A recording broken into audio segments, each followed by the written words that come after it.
Hello student, good morning to all of you. आज हम measure of centre tendency का topic mode करेंगे। Previous video में हमने मीडियन एंड पार्टीशंस वैल्यू की थी। अगर आपने वो टॉपिक्स नहीं देखे हैं तो डिस्क्रिप्शन में प्लेलिस्ट का लिंक गिवन है, आप वहां से देख सकते हैं। तो मॉड क्या होता है? Mode is that value of the data around which the items are most heavily concentrated. इसका मतलब क्या है? अगर हमारी सीरीज में मैक्सिमम टाइम्स ऑफ कोई भी नंबर आया उसको हम क्या बोलेंगे? मॉड बोलेंगे। फॉर एग्जांपल जैसे यहाँ पे हमारे पास सीरीज गिवन है 8, 11, 9, 16, 15, 12, 15, 7, 3, 15। यहां से क्लियर हो रहा है कि 15 हमारा 3 टाइम्स आ रहा है, तो इस मॉड क्या होगा हमारा 15। There are 10 observations. The figure 15 occurs maximum number of times. वही है कि 15 हमारा ज्यादा टाइम्स आया, तो हमारे जो मॉड है वो क्या आया? 15। ये बहुत इजी है। Calculation of mode in class of individual series. अगर हमारी सीरीज इंडिविजुअल हुई देन हम क्या करेंगे? After arranging the data ascending और descending order of the magnitude, the value with the highest repetition will be mode. जो item हमारे पास ज्यादा टाइम्स आई वही हमारी मॉड होगी। डिस्क्रीट सीरीज के लिए क्या होगा? फर्स्ट है हमारा इम्प्लीकेशन मेथड, नेक्स्ट है ग्रुपिंग मेथड। इम्प्लीकेशन मेथड में क्या होगा? Here we simply fix the items. हम क्या करेंगे? आइटम को फिक्स कर देंगे highest frequency and that items as a mode. जिसमें हाईएस्ट फ्रिक्वेंसी आई वही हमारा क्या होगा? मॉड की वैल्यू होगी। ग्रुपिंग मेथड में क्या है? If the maximum frequency is repeated in the distribution और maximum frequency occurs in the beginning और at end of the distribution, और if the frequency are not regular, that is there is a rise and fall in the values of the frequency, then we use method of grouping to find mode। ये बहुत important method है क्योंकि इस type का question हमेशा paper में 8 marks में आता है। इसके स्टेप्स क्या हैं? Where frequency in the first column next to class interval, their sum of frequencies taking two frequencing at the time in second column। C part में क्या है? लीविंग फर्स्ट फ्रीक्वेंसी, जो फर्स्ट फ्रीक्वेंसी उसको leave कर देंगे। Find sum of frequencies taking two frequencies at a time, write in third column. Write sum of their 3 frequency at the time in fourth column. ये आपको ऐसे नहीं समझ आएगा, इसको मैं करके बताती हूँ। जैसे हमें यहाँ पे बोला है find mod of the following data, तो मॉड कैसे निकालेंगे? पहले हमने क्लास इंटरवल लिख दी, देन फ्रीक्वेंसी लिख दी, जो हमारा कॉलम नंबर 1 है। कॉलम 2 में क्या करेंगे? दोनों का सम, फर्स्ट एंड सेकंड का सम, फिर थर्ड एंड फोर्थ, फिर 5 एंड 6, फिर 6 एंड 7। जो सबसे बड़ी आइटम होगी उस पे हमने क्या करते जाना है? सर्कल लगाते जाना है। जैसे इन दोनों का सम आ गया 10, इन दोनों का सम 52, इन दोनों का सम 50, इन दोनों का सम 10। तो सबसे बड़ा कौन सा है? 52, तो इसको हमने सर्कल लगा दिया। ऐसे थर्ड कॉलम में क्या करेंगे? सेकंड एंड थर्ड का प्लस कर देंगे। फर्स्ट वाली जो कॉलम है उसको, फर्स्ट वाली जो फ्रिक्वेंसी उसको कर देंगे लीव, जो जैसे पॉइंट में बोला था फर्स्ट वाली को क्या कर दिया? Leave. Then second and third का 26, third and fourth, sorry 4 and 5 का 65। ऐसे नीचे वाले दोनों का सम आ गया 25। कौन सा बड़ा है? 65, इसको कर दिया सर्कल। फोर्थ कॉलम में क्या करेंगे? 1 + 2 + थर्ड आइटम, इन तीनों का सम, इन तीनों का सम। ये ट्रू रह गई तो इसको स्किप कर देंगे, तो इन दोनों का सम में कौन सा बड़ा हुआ? 82। ऐसी सिमिलरली 2 + 3 + 4 आइटम, तो यहाँ पे आ जाएगा 58, 58। दोनों सेम आ गए तो दोनों को सर्कल कर दिया। कॉलम नंबर 6 में क्या करेंगे? 3 + 4 + 5th आइटम। पहले हमने क्या किया था? फर्स्ट सेकंड, फिर सेकंड थर्ड, फिर फर्स्ट सेकंड थर्ड, फिर सेकंड थर्ड फोर, फिर थर्ड फोर 5 आइटम। तो इसमें क्या किया, फर्स्ट 2 को लीव कर दिया, इन तीनों का प्लस और लास्ट वाली 3 आइटम्स का प्लस। तो इन दोनों में किसका बड़ा है 85, तो 85 को सर्कल कर दिया। उसके बाद हम क्या करेंगे, एनालिसिस टेबल बनाएंगे। एनालिसिस टेबल में क्या करेंगे, पहले हमने क्लास इंटरवल लिख दिए, यहाँ पे हमने कॉलम लिख दिए। कितने कॉलम्स होते हैं टोटल 6, 1 2 3 4 5 6 लिख दिए। नाउ जो जो हमारे हाईएस्ट टर्म्स आई थी, फर्स्ट हाईएस्ट वैल्यू कहाँ पे आई थी 33, वो कौन सी कॉलम थी 50 to 60, तो वहां पे हमने क्रॉस लगा दिया।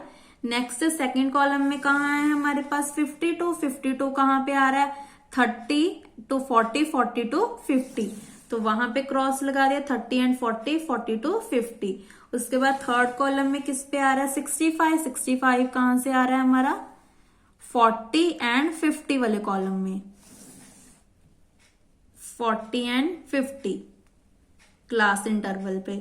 नेक्स्ट क्या है फोर्थ कॉलम में क्या आ रहा है यहाँ पे, तो ये कौन सा है हमारा 50 60 70 इंटरवल पे।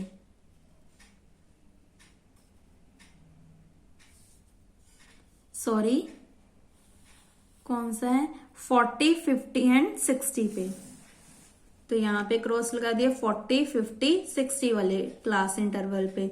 ऐसे ही फिफ्थ वाले पे क्या आ रहा है, ये दोनों पे सेम है, तो यहाँ पे क्या आ जाएगा 20 से लेकर यहां तक क्रॉस लग जाएंगे। लास्ट है हमारा सिक्स्थ कॉलम में कौन सा पड़ा हुआ है 85 कौन से इंटरवल पे आया है हमारा 30 40 एंड 50, तो यहाँ पे लगा दिया 30 40 एंड 50। देन हमने ऐड कर लिया 1 1 2 3 1 2 3 4 5 1 2 3 4 5 1 2 1। अब यहाँ पे देखो ये दोनों इक्वल आ गए, तो हम यहाँ से मोड को फाइंड नहीं कर सकते क्योंकि ये इक्वल नहीं होने चाहिए। अगर ये दोनों इक्वल आ जाएं देन इसको हम बोलते हैं बाय मोड। तो बाय मोड से हम क्या करेंगे, अगर हमारा जो डाटा है अगर हमारा टेबल बाय मोड बन गया तो हम जो मोड है वो कैसे फाइंड करेंगे, जो हमारा रिलेशनशिप है ये वाला मोड का 3 मीडियन माइनस 2 मीन, ये हमने अभी फॉर्मूले करने हैं, तो इसके लिए हमें मीन एंड मीडियन निकालना पड़ेगा। बट अगर आप ये नहीं मेथड लगाना चाहते तो मैंने यहाँ पे सिंपल मेथड भी लगाया है, z is equal to L plus f1 minus f0 to f1 minus f0 minus f2 multiply h। इस फॉर्मूले से भी आप z की वैल्यू निकाल सकते हैं। f1 f0 f2 क्या होता है, सबसे बड़ा ये है तो ये हमारा होगा f1, ऊपर वाला f0, उससे नीचे वाला f2, और इसके सामने वाला जो f1 के सामने है ये हमारी लोअर लिमिट होगी। h क्या होगा, इन दोनों में इंटरवल में डिस्टेंस कितना है 10, तो सभी की वैल्यू यहाँ पे पुट कर देंगे तो हमारा आंसर आ जाएगा। नाउ अब आपको क्लियर होगा कि इसका मतलब क्या है। इग्नोर फर्स्ट टू फ्रीक्वेंसी, दो हमने फर्स्ट टू इग्नोर कर दी थी। Find sum of frequency 3 at the items 3 at time there in sixth column. Fourth column में क्या करते हैं हम 1 प्लस 2 प्लस 3, फिफ्थ में 2 प्लस 3 प्लस 4, इसमें हम 2 इग्नोर करते हैं मतलब 3 प्लस 4 प्लस फिफ्थ आइटम। ऐसे सेकंड कॉलम में क्या करते हैं पहली 2 का सम, और थर्ड कॉलम में क्या करते हैं 2 and 3 का सम। ये आपने याद रखना है। देन उसके बाद क्या करते हैं हम put a circle around the maximum value, क्योंकि मैंने अभी बताया था जो कॉलम में सबसे बड़ा होगा उसको हम क्या कर देंगे सर्कल, तो इसे हम बोलते हैं grouping method. Then form an analysis table, then उसके बाद मैंने क्या किया था एक एनालिसिस टेबल बनाया था in which 6 rows 1 to 6 are drawn corresponding to each column in the grouping table. In this table, columns are made for values of the variables whose frequencies account for giving maximum sum in the column of the grouping table. Then उसके बाद हमने क्या किया था, tick and cross किया था. या तो आप क्रॉस लगा सकते हो या टिक लगा सकते हो, जैसे मैंने यहाँ पे किया था. इसमें या तो आप क्रॉस लगा सकते हो या टिक लगा सकते हो. Are given to value of the variables as the often frequency are added to make the sum maximum in the columns of the grouping table. The values of variable which takes the maximum marks its mode of the distribution. जैसे इस question में देखो, सबसे ज्यादा cross किस में आ रहे हैं, 5 में आ रहे हैं. तो 5 किसका है, 43 का. तो ये होगी हमारी मॉड की वैल्यू. बट अगर ये दोनों इक्वल आ गए देन हम मोड को फाइंड नहीं कर सकते. तो मोड को कैसे फाइंड करेंगे, या तो नीचे वाला फॉर्मूला यूज करके या ये वाला फॉर्मूला यूज करके. Mode is equal to 3 median minus 2 mean. ये देखो, अगर कॉन्टिन्यूस सीरीज हुई तो मोड का फॉर्मूला क्या है, L plus F1 minus F0 2/2 F1 minus F0 minus F2 multiply H. L क्या है, lower limit. F1 frequency. F0 क्या है, प्रीसीडिंग मोड फ्रिक्वेंसी. F2 क्या है, frequency of falling mode class, जैसे मैंने अभी बताया था आपको. H क्या है, मैग्नीट्यूड ऑफ द क्लासेस, भी इंटरवल में कितना डिस्टेंस है. If 2F1 minus F0 minus F2 0 के इक्वल हुआ देन मोड हमारा जो अबव फॉर्मूला है उसको हम यूज नहीं कर सकते क्योंकि इसके नीचे क्या आ गया, 0. तो मोड का फॉर्मूला क्या बन जाएगा, L plus delta 1 upon delta 1 plus delta 2 multiply H. Delta 1 क्या है, mode of F1 minus F0. Delta 2 क्या है, mode of F1 minus F2. Next topic क्या है, graphical method of locating mode. इसमें क्या है, draw a histogram of the data. इसमें क्या करेंगे, हम हिस्टोग्राम बनाएंगे. The tallest rectangle will represent the mode class. Second में क्या करेंगे, draw two diagonal lines from the top height right corner and left corner of the tallest rectangle to the top right corner and left corner of the adjacent rectangles. Third क्या है, draw a perpendicular from the point of intersection of two diagonal lines on the x-axis. The values on x-axis will represent the mode. For example, calculate the mode using graphical method. Graphical method से हम कैसे करेंगे, जैसे मैंने three points आपको read करवाए हैं. सबसे पहले क्या करेंगे, यहाँ पे हमें F क्या दिया है, 2 4 5 4 3 1. तो यहाँ पे हम लिख लेते हैं फ्रीक्वेंसी, जो 2 का डिफरेंस है, 2 4 6 8. देन यहाँ पे हमने क्या लिख दिया, हमने जो इसका साइज है 52 56 60 64 68 72 एंड 76. तो यहाँ पे हमने लिख दिया. उसके बाद क्या किया, जो 52 टू 56 है उसका इंटरवल कितने हैं, डेज कितने हैं, 2. तो यहाँ पे हम 2 तक ले गए. उसके बाद क्या है, 4. तो यहाँ पे 4 तक ले लिया. उसके बाद क्या है, 5. देन 5 तक ले गए. 4 एंड 6 के बीच क्या आ रहा है हमारा, 5. तो यहाँ पे 5 तक ले लिया. ये है हमारा 2 4 5. नेक्स्ट है हमारा 4 3 1.